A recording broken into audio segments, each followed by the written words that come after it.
বিসমিল্লাহ রহমান রহিম। আসসালামু আলাইকুম। আমি Yasin Arafat. Face to face.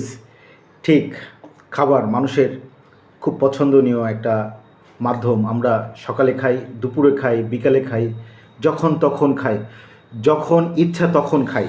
তো দুপুরবেলা লাঞ্চ আমরা করি, যেহেতু দুপুরের খাবার খাই, কী দিয়ে খাচ্ছি এটাই তুলে ধরা হচ্ছে ফেস টু ফেস ইয়াসিন আরাফাতের অরিজিনাল মেইন উদ্দেশ্য। তো খাবারের আগে কিছু নিয়ে কথা বলা, যেমন হচ্ছে আমাদের ফ্যামিলির ডিবেট হয়, পরিবারের যখন গল্প হয় খাবারের টেবিলেই হয়। সচরাচর সবাই উপস্থিত থাকে।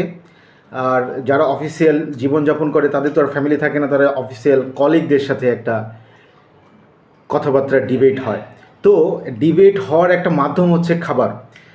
তো আমাদের পরিবারের আব্বা আম্মার সাথে বা আমার ভাইয়া যখন আসে, আমার ছোটো বোন আসে, তখন ডিবেট হয়। এখন আব্বা আম্মু আছে, তো খাবারের সময় ডিবেট করা যায়।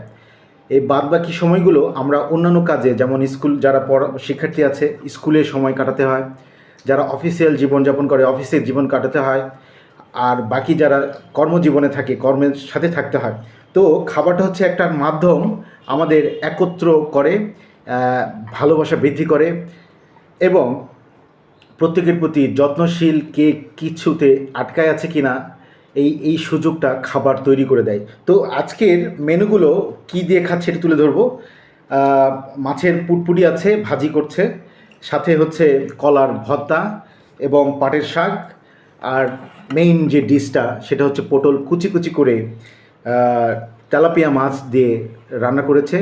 ছোট মাছও আছে সাথে, ছোট মাছও দিয়েছে, মানে ময়ার মাছ। মেইন মেনু, সাথে ডাইল আছে, মসুরের ডাইল আমরা খাবো। এটা হচ্ছে আমাদের পারিবারিক মেনু, এটা দিয়ে লাঞ্চ করছে। আপনাদের খুব সুস্বাস্থ্য কামনা করে, ফেস টু ফেস সুস্বাস্থ্য কামনা করে, খুব কোয়ালিটিফুল আপনারা গ্রহণ করুন। যার যে রিজিক হয়েছে ওইটাই অ্যাকসেপ্ট করুন, আল্লাহর কাছে প্রার্থনা করুন রিজিক বৃদ্ধি হোক, এই প্রত্যাশা রাখি। আপনাদের হাসিতে আমি ইয়াসিন আরাফাত সবসময় থাকি এবং আমার হাসিতেও আপনারা থাকবেন বলে শেষ করছি। আল্লাহ হাফেজ।